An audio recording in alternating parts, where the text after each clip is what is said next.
Praise the Lord. February 25వ తేదీ 2025. ఈరోజు దేవుని వాక్యం. యెహోవా యందు భయభక్తులు కలిగి ఉండుట జీవసాధనము. అది కలిగిన వాడు తృప్తుడై అపాయము లేకుండా బ్రతుకును. సామెతల గ్రంథం 19వ అధ్యాయం 23వ వచనం. ప్రియమైన సహోదరి సహోదరులారా, దేవుని యందు భయభక్తులు కలిగి ఉండుట మన జీవితానికి పునాది. ఇది నిశ్చయంగా మనలో ఉండవలసిన ఒక ప్రాముఖ్యమైన విషయం.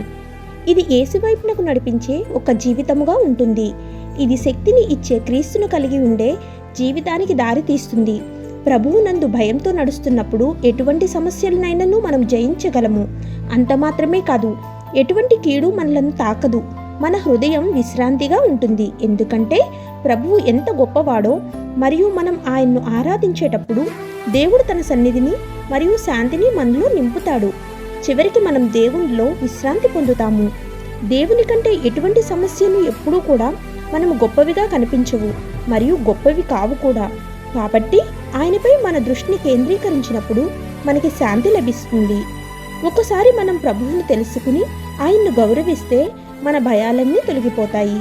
మనము ఇకపై ఎన్నటికీ జీవిత సమస్యలతో బాధపడము మరియు మనము కూడా ఇబ్బందులకు గురికాము. ఆమేన్. God bless you.